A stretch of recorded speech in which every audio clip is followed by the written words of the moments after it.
el Brightspace, en la parte que dice contenidos, están ya subidos todos los contenidos. Ahí está entrando Leandro Cante. A ver, un segundito. A ver. Leandro, ¿estás aquí? Leandro, me faltó contigo. ¿Me escuchas? ¿Escuchas a Leandro? Leandro, ¿sí me escuchas? Leandro. ¿Me escuchas, Leandro? Leandro. Leandro, ¿me escuchas? Leandro. Profe, es Leonardo. Ah, perdón, Leonardo, con razón no contestas. Leonardo Cante. Leonardo, Sí, necesito saber con qué vas a concursar. se lo dije desde Pero no la primera clase. Es con cartel. Ok. Ok, cartel. Entonces voy a quitarte tu inasistencia de hoy. Ok. Bueno.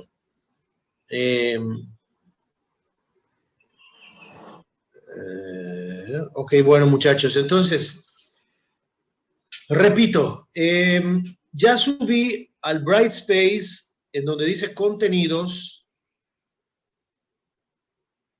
todos los contenidos que se van a ver en el curso. Podrán ver el archivo 1, 2, 3, 4, 5, 7, 8, 9 y 10. El 6 no se me olvidó. Lo fusioné con otros y ya básicamente desapareció. ¿Ok? ¿Qué es lo que vamos a presentar este miércoles que viene? El miércoles es el primer parcial. ¿Qué vamos a presentar? Vamos a presentar los 4 primeros archivos más los contenidos que hablamos durante las 3 primeras clases sobre la verdad, la ciencia, todo esto, el principio de no contradicción, todos estos elementos que son muy importantes, aun si no están en los apuntes. En su momento les dije que era muy importante tomar nota de esto. Esto es para el miércoles 17, a la hora de la clase. No se tienen que conectar con Zoom. Entran directamente al Brightspace. Ahí estará el examen ya. De hecho, el examen ya está visible. Si ustedes entran al Brightspace en evaluaciones, encontrarán el examen visible, pero no pueden abrirlo. Lo van a poder abrir en su momento y responderlo. Van a tener 1 hora para responderlo a partir del momento que lo abran, con la condición de que si lo abren 20 minutos antes de que termine la clase, por ejemplo, ya no van a tener la hora. Pueden abrirlo al inicio de la clase, apenas puedan abrirlo, ábranlo y tendrán 1 hora con tal de que la clase no haya terminado. Si la clase termina, con ello se cierra el examen, aunque hayas utilizado solo 30 minutos. Por eso, pues sí, es importante que estés listo para presentar el examen. El miércoles, ¿ok? Son 50 preguntas de elección múltiple. Es una pregunta a la vez, solamente puedes pasar a la siguiente ya que la enviaste y al final te sale el resultado, se autocalifica. ¿Ok? Esto es el primer parcial, que es 30% de tu calificación final. Esto es el miércoles. Sin embargo, el lunes 15 es el límite para entregar tus trabajos de Es Posible Pensar. Ningún trabajo lo voy a aceptar después del 15. Puede ser el 14, el 13, el 12, el 11. Hoy puede ser. El límite es 15. Después del 15 ningún trabajo es aceptado y obviamente si no es aceptado es 0. Y también les pido, por favor, sean muy, muy observantes de las convocatorias, las características que se les pide en las convocatorias para cada uno de los tipos para el concurso en el que te hayas metido. ¿sí? Según sea cartel, cuento, video, canción, ¿sí? ¿Cómo me lo vas a entregar? Me lo vas a entregar a través del Brightspace, ahí donde dice actividades, ahí me subes pues tu trabajo, ¿verdad? Ya lo calificaré y en caso de que pues seas finalista y necesiten, pues bueno, tenerlo, no sé, alguna observación especial, yo te lo haré saber. Acuérdense que ahorita lo entregan y yo lo califico.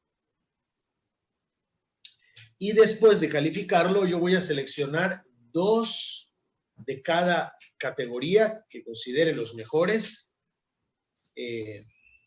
para pasarlos al comité organizador. Eso no es que sean ya finalistas.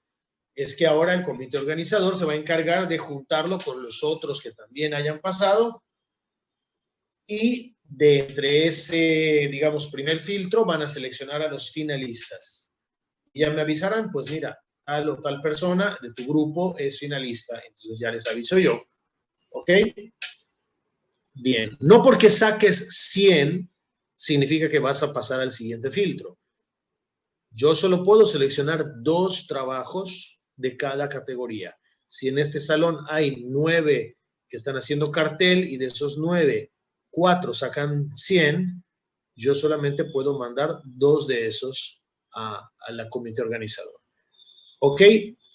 Bien, entonces esto respecto de las fechas inmediatas.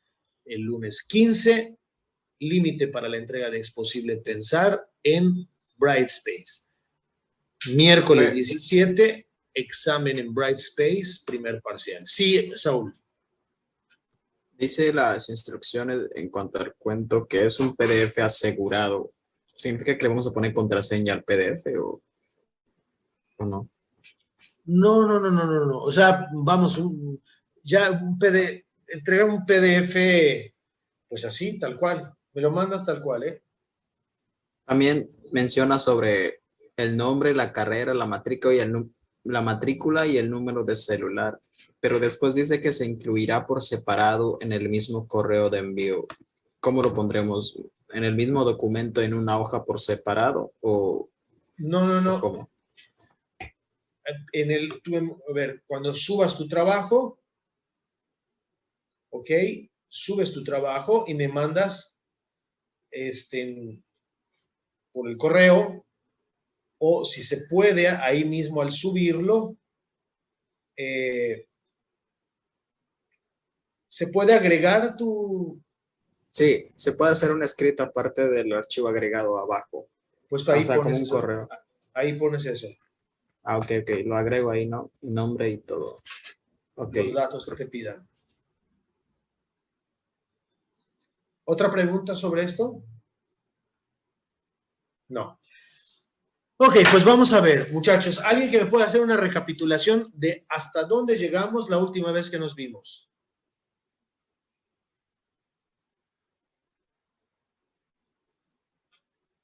¿De memoria? Pues creo que vimos el tercer archivo. O sea, ¿hablamos de qué? Sobre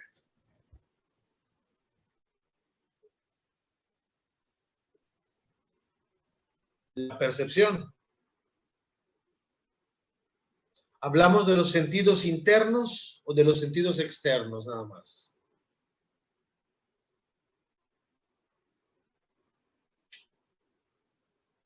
Exacto.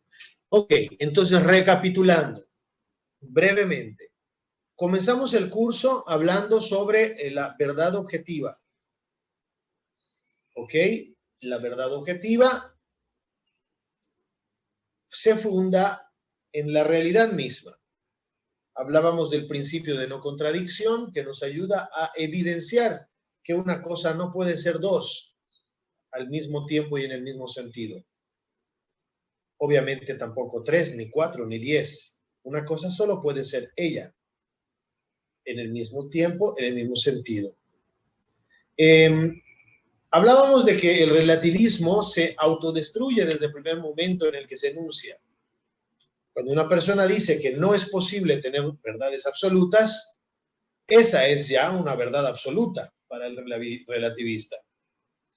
Entonces está mencionando lo que no debería mencionar.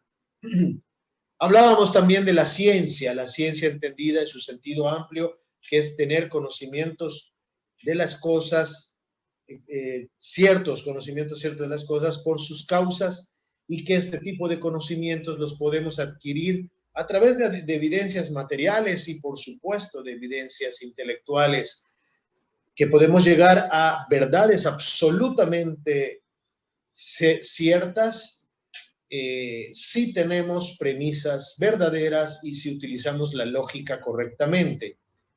Podríamos tener errores en caso de que las premisas sean falsas o que la lógica no esté bien empleada. ¿Ok? Eso también lo vimos. Luego comenzamos a ubicar al hombre dentro de la gran cantidad de seres existentes, ¿no? Decíamos que de hecho un ser, para que sea ser, tiene que tener la existencia. Y por otro lado, todo lo que tiene existencia tiene el ser. Bien, existen algunos seres inertes, pero otros que tienen vida. Aquellos que tienen vida, le denominamos a la vida principio vital, alma.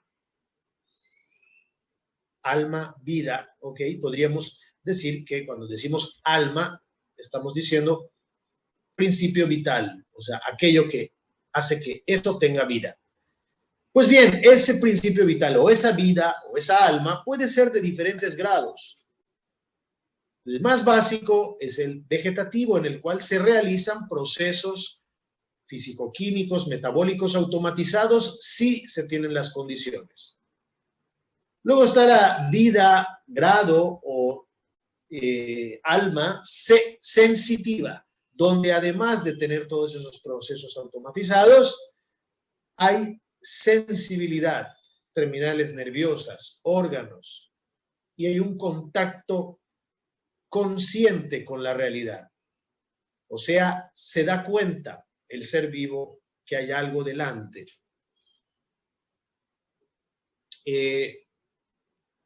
Luego tenemos el tercer grado, que es la vida intelectiva. Ese grado ya no lo compartimos los hombres con los animales.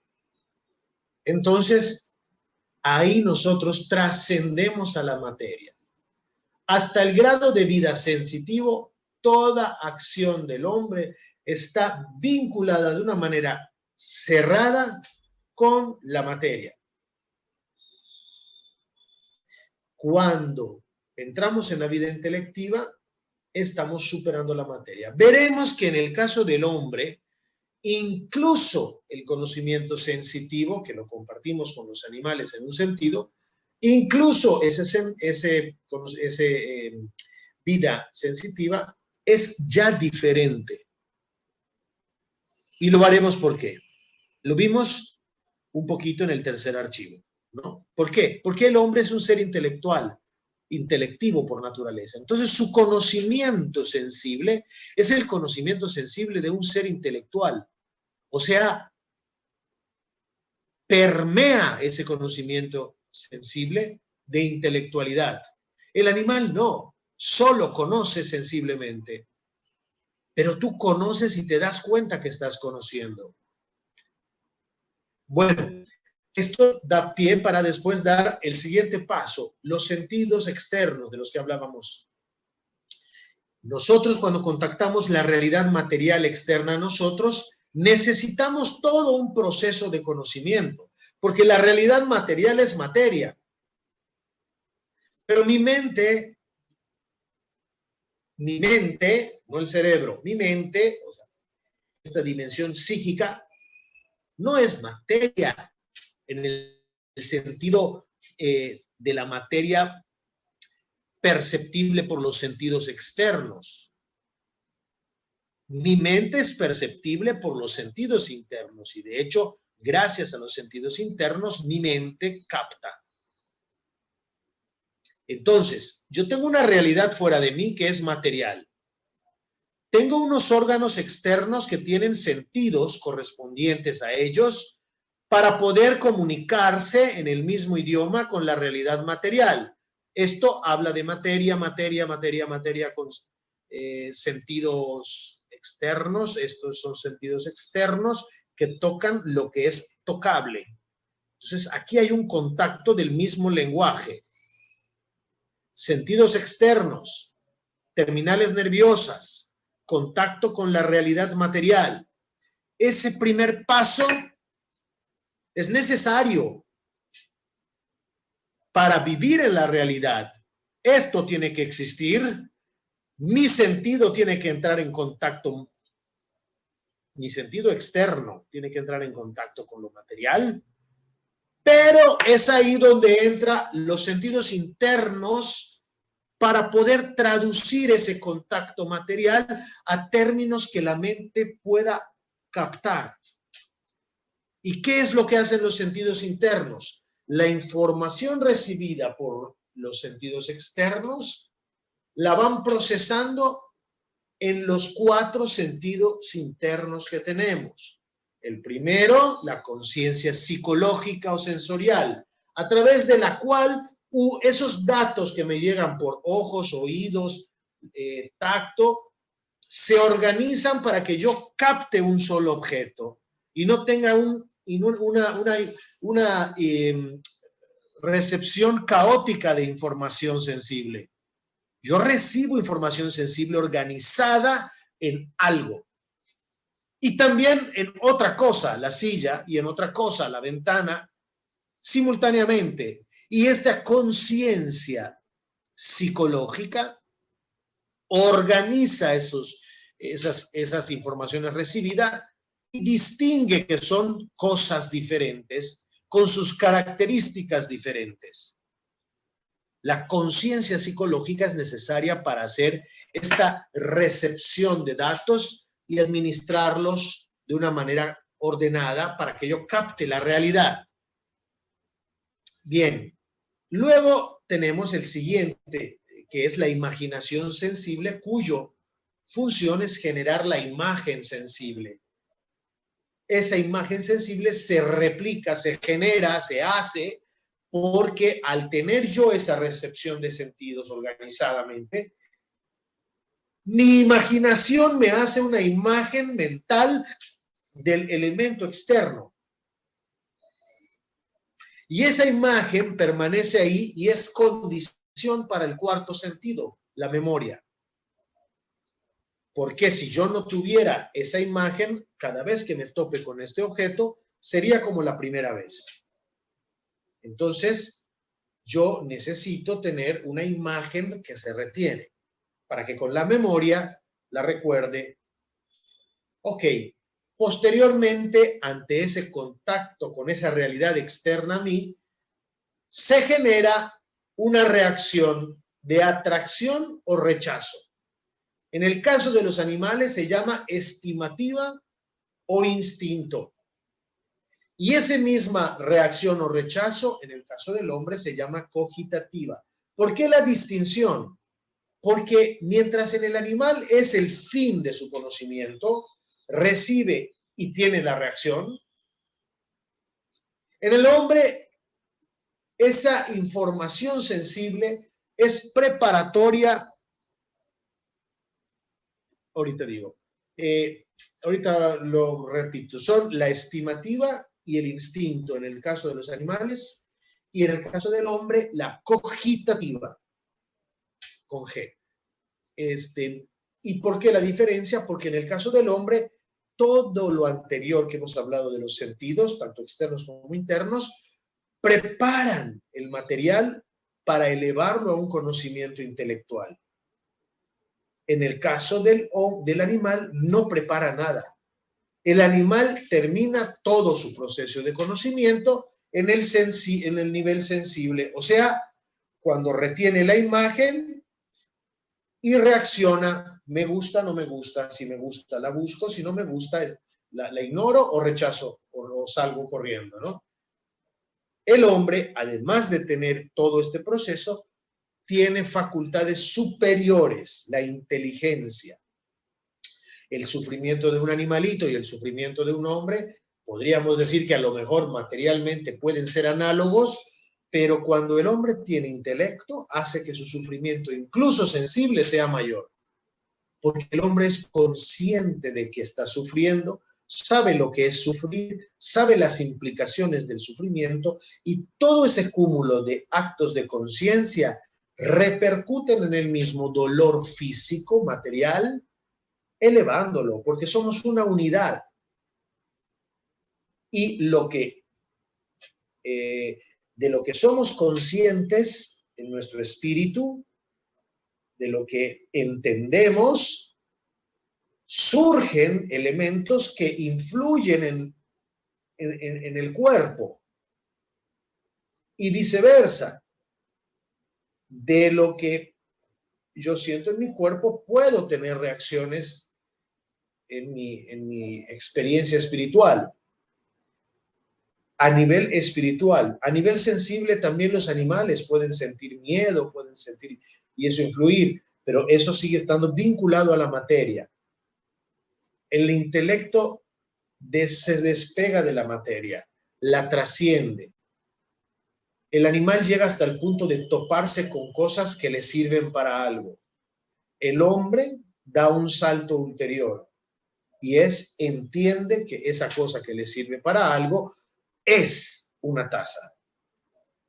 Y por tanto, sabiendo lo que es la taza, él mismo puede crear otras tazas o encontrarse otras tazas absolutamente diferentes de la que había conocido y saber que sigue siendo taza, porque capta la esencia. El animal no capta ninguna esencia.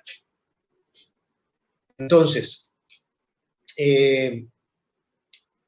esto es lo que hemos visto hasta el tema de los sentidos internos. Y vamos a ver hoy el último archivo que va a entrar en ¿cómo se llama? En juego, que es el conocimiento intelectual, que ya básicamente toda esta parte es solamente, digamos así, se refiere a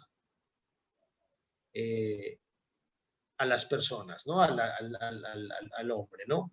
Ya es propio del conocimiento intelectual. Vamos a ver, le voy a pedir si es posible. Saúl, ¿puedes comenzar leyéndonos? Sí, profe. Ya voy. Dice, en la lectura anterior revisamos una dimensión, la sensible, de las dos que forman el evento cognitivo humano natural. Ahora vamos a revisar la otra dimensión del evento cognitivo natural humano, la dimensión intelectual. ¿Quién es el sujeto cognoscente del conocimiento intelectual? El ser humano exclusivamente, porque lo realiza con una facultad propiamente humana llamada inteligencia. ¿Podría bajarlo un poquito?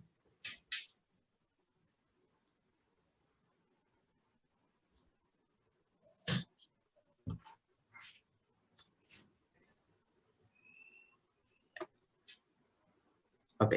¿Cuál es el objeto conocido de este conocimiento intelectual? Otras personas, animal o cosa con sus características inteligibles, o sea, entendibles. ¿Cuál es la operación cognitiva del conocimiento intelectual? El acto de pensar.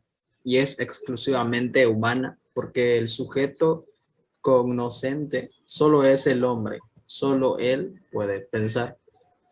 ¿Cuál es la representación mental resultante del acto de pensar?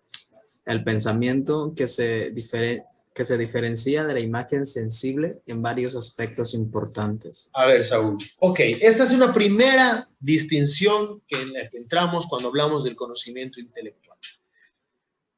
El conocimiento intelectual hace que lo que a nivel sensible experimentamos se eleve a un nivel más allá de la materia.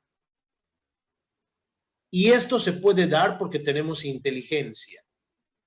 Y la inteligencia puede generar pensamientos.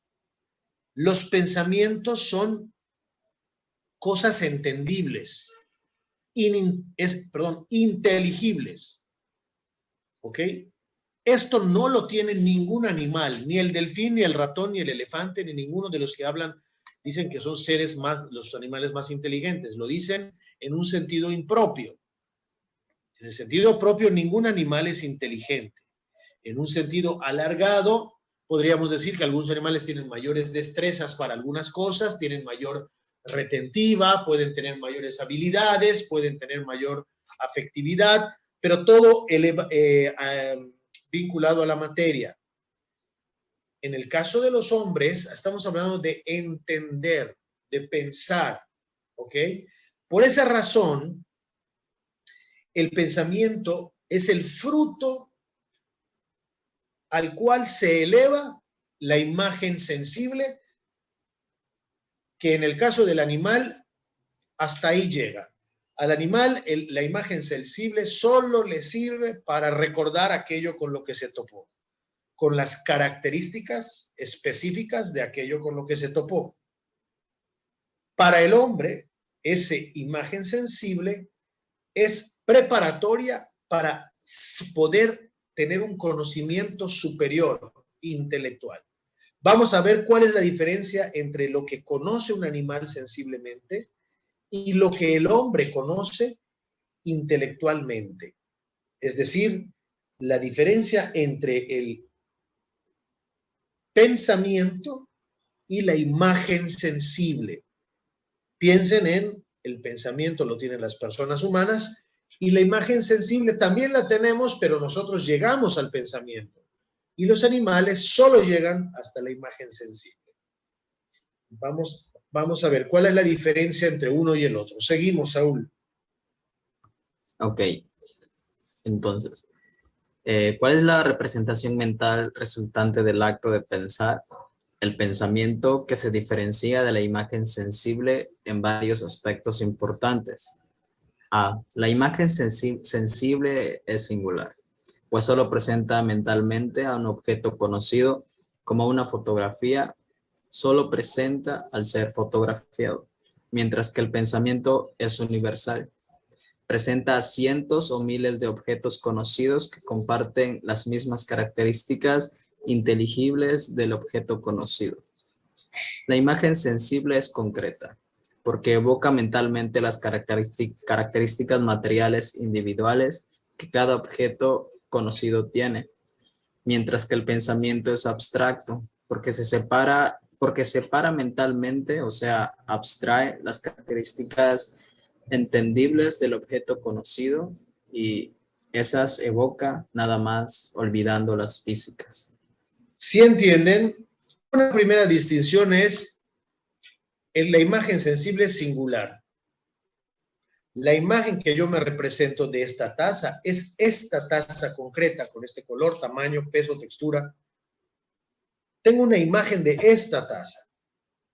Y esto es lo que captan los animalitos. Y yo también. Pero yo con mi pensamiento paso a un nivel universal.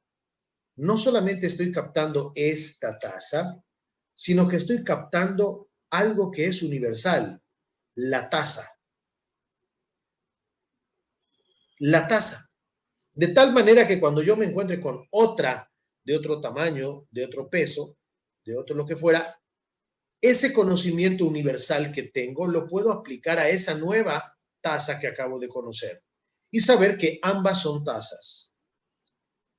El animal no sabe qué es una taza porque él no llega a un conocimiento universal. El animal continuamente está generando imágenes sensibles de cosas con las que se topa y que en algún caso le sirven para determinadas cosas, ¿no? Si yo aquí a mi perro le pongo el agua, para él no es una taza que contiene agua. Para él es donde toma el agua. Y cada vez que vea esto, será el lugar donde toma agua. Pero yo sí entiendo que además de que es el lugar donde mi perro toma agua, es una taza que estoy usando para ese fin impropio. Yo sí puedo entender que le estoy dando un fin impropio a la taza al convertirla en un cuenco para que mi perro beba agua. Pero mi perro no. Esto se debe a que yo, además de tener la imagen singular, tengo una imagen universal. ¿Ok? La imagen sensible es concreta. ¿Ok? Recoge colores, olores, tamaños, cosas muy concretas. Lo material, lo que da materia, lo que se recoge del contacto material. El pensamiento, en cambio, quita las cosas materiales y se queda con lo que el objeto es. ¿Ok? Es decir, la esencia. El pensamiento abstracto depura el objeto de todo lo que es accidental para que entendamos qué es. Y yo puedo darme cuenta por mi pensamiento abstracto que el tamaño, el peso, el color, el lugar donde se encuentra, etcétera, son cosas accidentales que no cambian el hecho de que esto es una taza. Yo puedo llegar a ese conocimiento de que es una taza precisamente porque hago este paso de lo concreto a lo abstracto, de este concreto objeto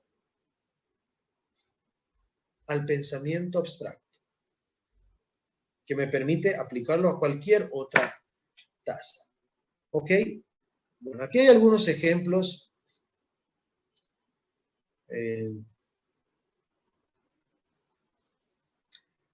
Que pueden servir para ilustrar lo que acabo de decir.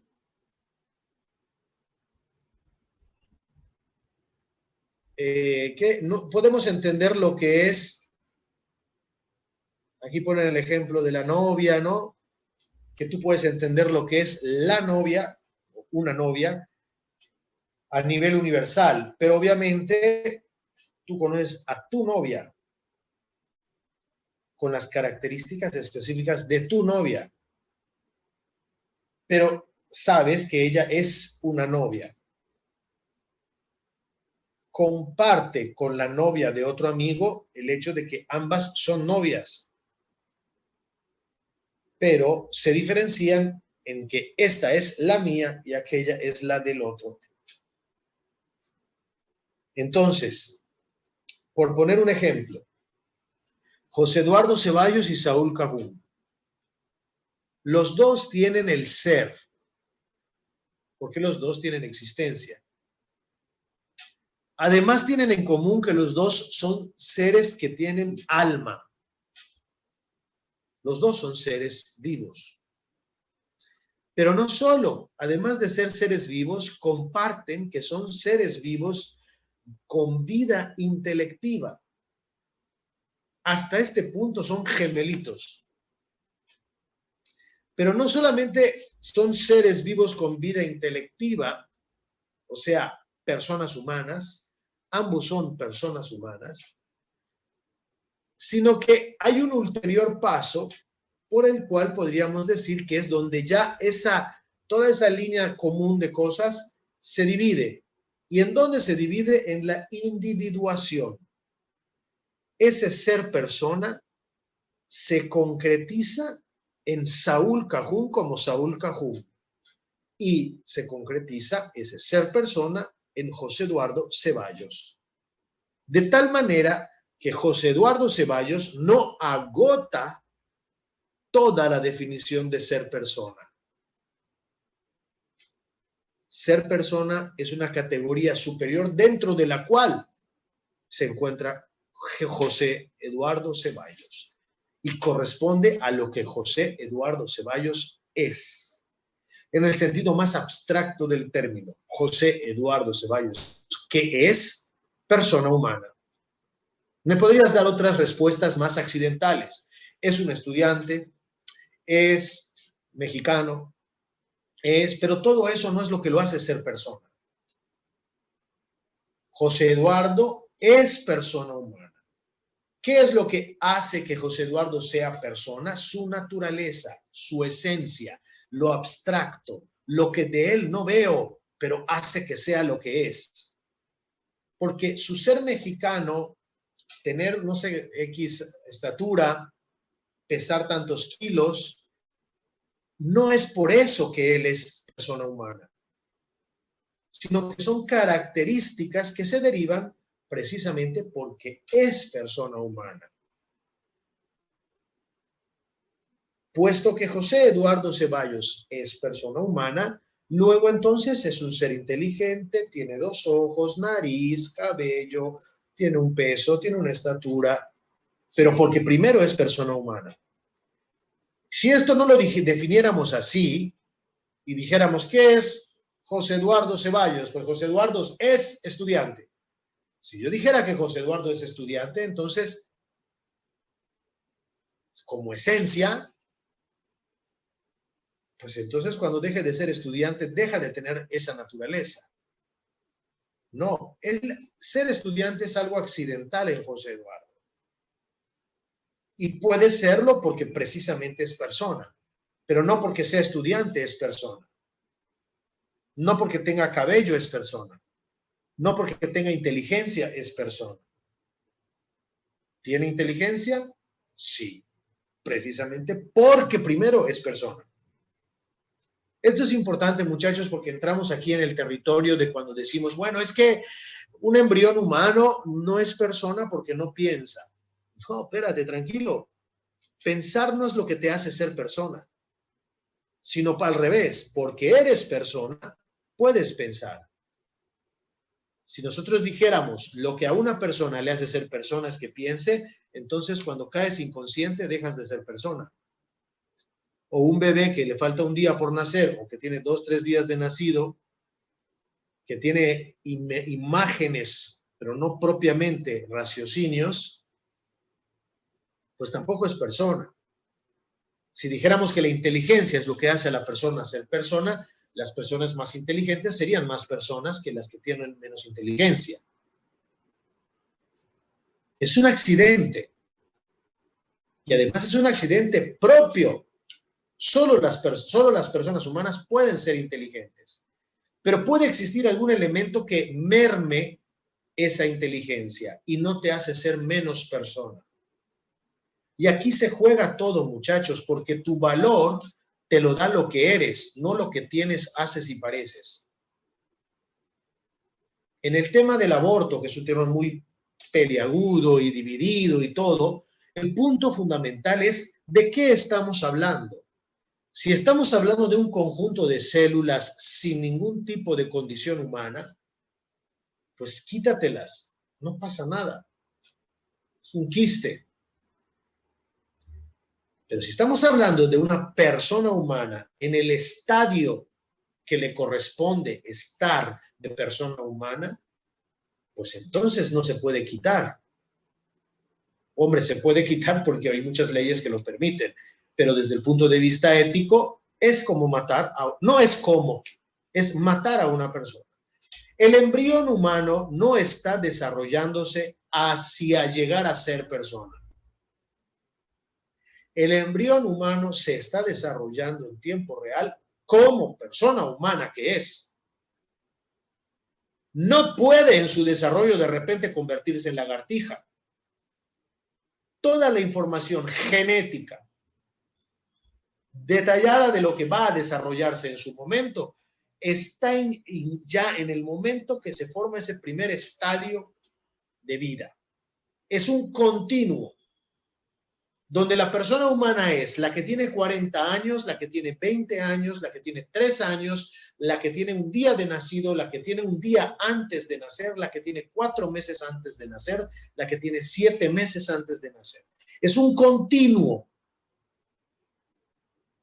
A un niño de 1 año de vida no le compete tener lo que tiene un hombre de 30 y no es menos persona humana. El problema es que este debate se atora y se confunde en el nivel accidental. Por eso les he dicho que es tan importante recuperar el valor de la verdad y del ser. Si nosotros quitamos el ser de las cosas y la verdad, nos quedamos con puros accidentes. Y entonces cada uno va a decir, yo quiero ser un perro dálmata y yo quiero ser un gato. ¿Y yo por qué? Porque mi percepción personal de mí mismo es esta. Pues tienes el derecho de decidir qué es lo que pretendes tú o quieres ser. Nadie te puede obligar a eso. Pero si somos rigurosos con la ciencia y con la filosofía, tú eres lo que eres. Cuando pasen, no sé, 1000 años y de repente encuentren el cadáver, perdón, los restos óseos de algo, van a analizarlos y van a decir, ah, estos o estos óseos son de una persona. Y además son restos óseos de una persona, hombre o mujer. Porque hay una naturaleza. Luego está tu capacidad de ser libre y la libertad la puedes usar para hacer lo que tú quieras. Pero la libertad o el ejercicio de tu libertad no estará determinando la verdad. La verdad no te pide permiso para hacer. Por eso es tan importante en cualquier tipo de debate saber de qué estamos hablando y no partir de premisas no demostradas. Repito, en el tema del aborto, si decimos es que yo quiero realizarlo, bueno, pues es importante que sepas qué estás realizando. No estás extirpando un tumor. ¿Ok? Ah, ¿y dónde lo dice eso? La ciencia lo dice. La filosofía lo dice. El problema que tenemos ahora es que en este pensamiento posmoderno, la ciencia la utilizamos cuando nos conviene y dice, la ciencia ha dicho esto, pero cuando la ciencia nos estorba, la escondemos y decimos, no, no importa la ciencia, importa lo que yo quiero ser. Entonces, este manoseo es el que a veces nos confunde, cuando lo que hay que hacer es las cosas como son, y luego elige lo que quieras, pero las cosas como son. Bueno, ok, la inteligencia nos permite encontrar el fin propio de las cosas y el fin impropio. Yo puedo ver que hay unos plátanos en la parte alta de mi cocina y, bueno, vamos a poner algo, no sé, unas galletas que quiero comer. Y mi gato también. Y entonces no tengo la escalera, pero una silla. Yo puedo agarrar la silla, me subo en ella y agarro las galletas. Y el gato puede hacer lo mismo. Para alcanzar la galleta, se sube a la silla y se alcanza. Los dos hicimos materialmente la misma cosa. Pero yo sé que estoy usando una silla con un fin impropio, que es usarla como si fuera escalera, pero sé que es silla. Y me está sirviendo en este momento para alcanzar las galletas. ¿Y eso qué tiene de malo? No, nada. El hecho de alcanzar unas galletas por medio de una silla no tiene ningún contenido ético. Pero lo que quiero distinguir es que yo sí puedo distinguir que estoy dándole un fin impropio a algo. El gato no es consciente de eso. El gato solo utiliza lo que le sirve. Pero no sabe que es una silla, no sabe que es una escalera. A ver, perdón. Un segundito. ¿Por qué no? A ver, un segundito. A ver, vamos a ver un segundito. A ver, ok. ¿Cómo sigue Shish? Ay, Dios mío, pues Shish está bien, pero pues ya está. Entonces el doctor nos dijo que, bueno, pues lo que hay que hacer con él es darle calidad de vida mientras pueda. Ya tiene 16 años, ¿verdad? Entonces, está bien, juguetea, coquetó bien, y le damos sus pastillitas para el dolor, pero pues tiene 16 años. O sea, a ver qué pasa con él. Entonces se le rompió el teclado, está haciendo sus apuntes en el celular. Ok, perfecto, gracias, hijo. Perdón. Bien, entonces esto para lo que es el fin propio y el fin impropio, ¿no? Obviamente cuando se trata de alcanzar las galletas no tiene ningún tipo de trascendencia el darle un fin impropio a una silla, ¿ok? Pero cuando entramos en otro tipo de elementos como la vida humana, sí que tiene trascendencia ética el utilizar a una persona como si fuera cosa o tratarla como si fuera lo que no es. Inteligencia, de hecho, es un verbo que viene de leer dentro, intus legere. O sea, yo logro penetrar al objeto para saber lo que el objeto es.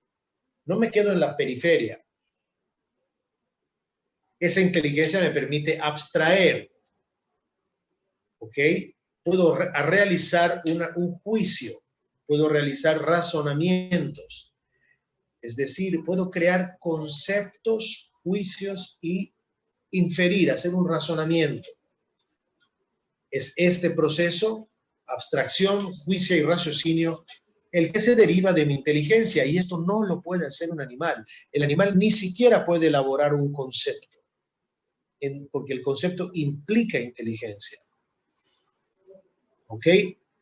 La abstracción es una operación por la cual la inteligencia entiende lo que el objeto conocido es. De hecho, esencia proviene del es. ¿Sí? Así como humanidad proviene de humano, esencia proviene de es. ¿Ok? El es algo es la esencia, aquello que es. Y aquello que es en sentido último, no aquello que parece, que bueno, esos son accidentes. ¿Ok? Algunos de esos accidentes pueden ser propios o exclusivos de esa esencia. Por ejemplo, ser inteligente es propio de las personas humanas y no de ningún otro ser. Sin embargo, el ser inteligente no es la esencia, es un accidente propio de la persona humana, junto con otros accidentes que son comunes a otros seres, como ver, oír, oler. Bueno, es el constitutivo último y fundamento de un ser, lo que hace que sea lo que es y no otra cosa. Es un dato imprescindible. Si no llegamos a entender qué son las cosas, pues no podemos tratarlas con corrección. Podemos percibir. Muchas veces cuando decimos ¿qué es una persona humana? En lugar de decir qué es, empezamos a describirla. Tiene esto, tiene lo otro. No. El ser persona humana es como esencia, como fin último, como conocimiento último. Es una condición que es independiente de que la persona tenga pelo, tenga ojos, tenga nariz. Es persona. ¿Ok? Bien, aquí hay otro ejemplo que pueden ustedes definir para poder entender la diferencia entre accidente y fenómeno y esencia. ¿Ok? Juzgar es la segunda fase y consiste en relacionar conceptos.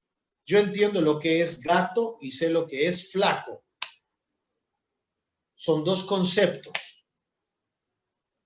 Entonces yo puedo decir, el gato es flaco. Eso es un juicio. Le estoy atribuyendo un atributo a un ser. Porque yo entiendo que gato es gato y que flaco es flaco. Y cuando estos dos conceptos los uno, estoy haciendo un juicio y me estoy refiriendo a aquel gato flaco que está ahí. ¿Ok? Hay muchos otros ejemplos que pueden ayudar, ¿no? Entonces tenemos el concepto, tenemos el juicio y tenemos otra cosa más que es inferir. O sea, cuando ya entran en juego varios juicios, yo puedo realizar razonamientos. El gato es flaco.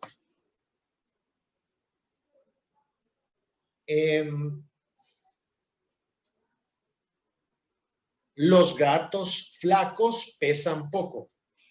Entiendo lo que es un gato flaco, entiendo que es pesar, entiendo que es pesar poco. Entonces mi conclusión puede ser un nuevo conocimiento a partir de dos juicios. Es decir, el gato flaco pesa poco. Ese gato flaco pesa poco. Porque como los gatos flacos pesan poco y aquel es un gato flaco, pues el nuevo conocimiento que acabo de adquirir es que debe de pesar poco, porque es flaco. Entonces, este proceso lo realizamos porque somos inteligentes, entendemos conceptos, con los conceptos hacemos juicios y con los juicios hacemos razonamientos, ¿ok?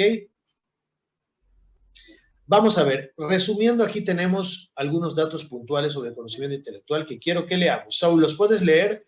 Son nada más 1, 2, 3, el 3 es un poquito largo y ya. Sí, léelo y todos atentos con este pequeño condensado. Dice algunos datos puntuales sobre el conocimiento intelectual. 1. La inteligencia es la facultad cognitiva de naturaleza espiritual que capta lo inmaterial, universal y abstracto. 2. Objeto de la inteligencia. La esencia de las cosas materiales y es conocida por abstracción a partir de los datos de los sentidos. 3. La existencia de la inteligencia se muestra principalmente por el uso de ideas, juicios y razonamientos, el uso de un lenguaje conceptual y simbólico, o sea, las palabras del lenguaje humano no son onomatopeyas, imitaciones de sólidos naturales, sino que hacen pensar al interlocutor. Toda palabra, enunciado o discurso pronunciado suponen que quien las dice ya hizo abstracción, juicio y raciocinio. El hombre capta múltiples relaciones como las de causa y efecto, la prioridad de posterioridad, de identidad y diversidad, etc. Y formula después juicios y razonamientos sobre las relaciones captadas entre varios objetos. Más aún, el hombre capta el bien y el mal en hechos concretos y hace juicios de valor moral. El animal siente, pero es capaz de pensar. Es incapaz. Pero es incapaz de pensar, experimenta lo útil y agradece, pero es incapaz de juzgar. Agradable, pero es incapaz de juzgar sobre el bien o el mal. La naturaleza del conocimiento intelectual humano presenta 3 prioridades o características fundamentales. 1. 1. Es inmaterial espiritual, no depende intrínsecamente de la materia ni de las condiciones materiales, espacio, tiempo, aunque pueda depender extrínsecamente de ellas. Espiritual no quiere decir religioso, sino independencia intrínseca de las propiedades de la materia. 2. Universal. Es aplicable a todos los individuos que poseen el mismo contenido de inteligibilidad. 3. Abstracto. Preside de los caracteres concretos, color, forma, tipo, tamaño. Y toma, abstrae, es igual a extrae, lo que es propio y común de todos los seres conocidos. La inteligencia puede alcanzar realidades no materiales de las cuales no es posible tener sensaciones. Así, no existe la sensación de la bondad, de la justicia, de lo que es bueno y de lo que es mal. Pero el hombre es capaz de pensar y de saber qué es la justicia, la bondad y la belleza. Y sabe distinguir el bien del mal, lo justo de lo injusto, lo hermoso de lo feo. El hombre puede pensar en Dios, que ciertamente no es percibido con los sentidos. El conocimiento intelectual, por tanto, es de naturaleza espiritual, en el sentido de que el acto de pensar no depende intrínsecamente de la materia, pero sí es espiritual el acto. Debe ser espiritual también la inteligencia, facultad que lo procede. Ok, bien muchachos. Ahorita les quiero dar 5 minutos para que repasen. Ok.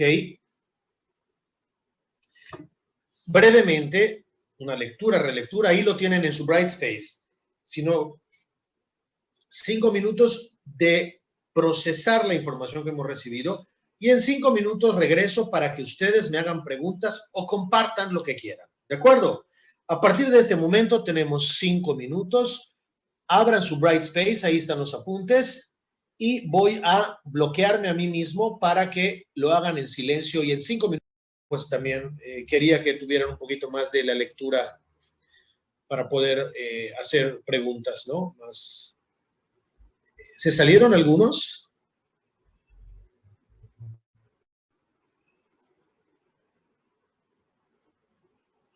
Nada más hay 18.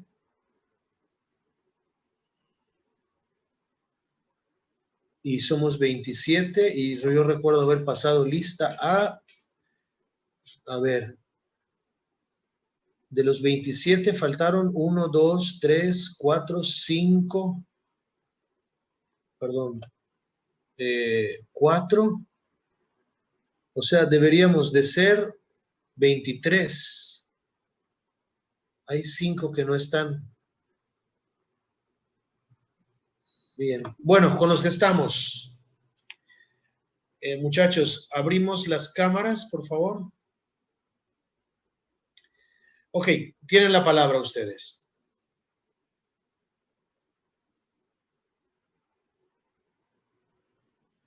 ¿Alguna? No tiene que ser pregunta, a lo mejor lo tienen todo claro, nada más es, quisiera subrayar, yo entendí esto, me parece.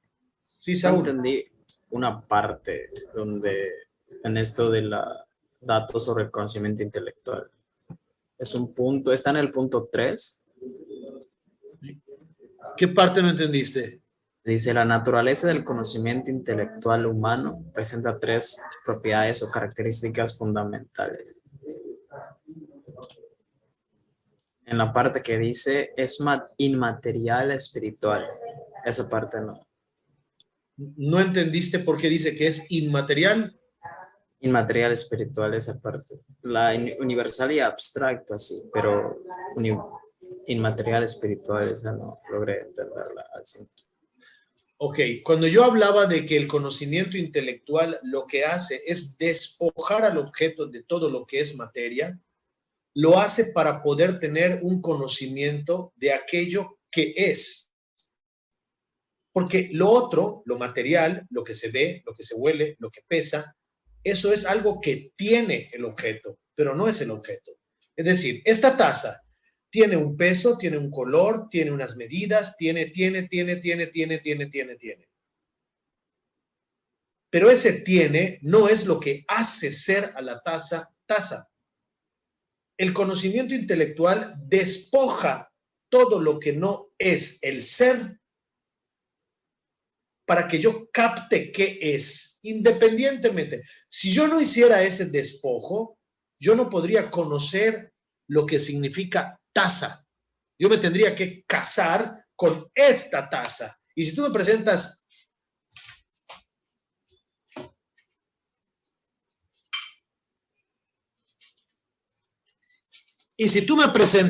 esta taza, como es la que yo topé y no hice un conocimiento inmaterial, cuando tú me presentes esta, no voy a saber qué es taza.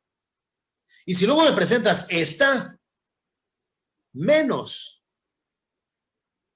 El pensamiento, el intelecto lo que hace es quitar lo que estorba para que yo entienda qué es. Y una vez que ya entendí qué es, yo sé que puede tener accidentes, tamaño mayor, tamaño menor, color azul, color verde, las cosas materiales. ¿Ok? Entonces, por eso es inmaterial. En filosofía, cuando decimos inmaterial, es decir, conocimiento espiritual, es decir, despojado de materia. Es necesario que sea así para que yo capte lo que la cosa es. Porque de lo contrario, si yo solo conociera, me quedaría como el animalito. El animalito conoce esto, solo la materia. Le presento esto y el animalito no sabe que esto y esto son la misma cosa. La misma cosa en esencia, aunque dos individuos distintos. El animalito vería esto como esto, y son simplemente dos objetos, no entiende qué son. Yo puedo entender qué son porque los despojo de la materia y esto, y además esto, son tazas. ¿Sí? Es importante entender esto porque para que haya conocimiento intelectual tiene que haber espiritualidad, es decir, entendiendo espiritualidad como ese superar la materia, trascender la materia. Lo que pasa es que sí entiendo que por eso ahí especifica, no nos estamos refiriendo a religiosidad. Nos estamos hablando en filosofía, un conocimiento inmaterial es un conocimiento libre de la materia, espiritual. Por esa razón, tú, Saúl, tienes una dimensión que no es materia. Y por esa razón, cuando tu materia caduque, tú sigues viviendo. Ok, Azul. Profe, ahorita que estaba hablando sobre el ejemplo del perrito y decía que si le poníamos una taza y otra taza diferente no sabrían que son que es una taza, ¿no? Pero si le pusiéramos dos tazas iguales, su pensamiento no llegaría a ahondar a que es lo mismo solamente que dos veces. El animalito no podría pensar qué es.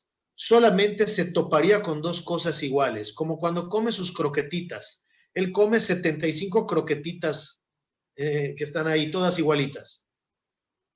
Él no distingue, esta es la croquetita 1 y esta es la 38, esta es la 24, todas son croquetitas, pero son al mismo tiempo muchas y son la misma y él no hace nada, él siente comida y entonces si tú, imagínate que esta taza y esta serían iguales físicamente, el animalito va y si siempre le pongo agua acá, a lo mejor se confunde y va primero con esta, pero ve que no tiene el agua, se va con la otra y ahí toma el agua. El animal no piensa, no, el animal está sintiendo sed y va donde siempre le pongo el agua. Cuando ve que son dos cosas diferentes, muy parecidas, busca y donde encuentra, ahí bebe.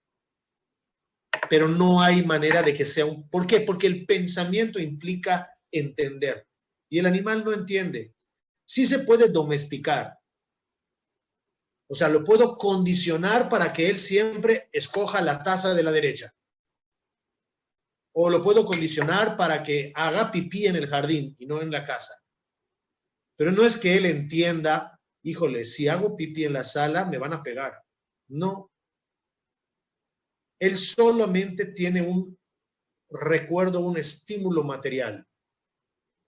Sucedió esto aquí y luego vino un periodicazo. Sucedió esto aquí y luego vino un periodicazo. Sucedió esto aquí y no hubo periodicazo. Voy a seguir haciéndolo aquí. No entiende, no concluye. Es sensación, reacción, atracción o rechazo y acción. Eso también puede pasar en los hombres, ¿no? Pero nosotros tenemos la inteligencia que nos permite comprender, entender, ir más allá del condicionamiento, nada más, ¿no? Nosotros podemos entender razones. Gracias, profe. Gracias a ustedes. ¿Alguna otra más? Bien, si no hay más preguntas, pues entonces para el miércoles directamente al Bright Space con su examen parcial. ¿De acuerdo?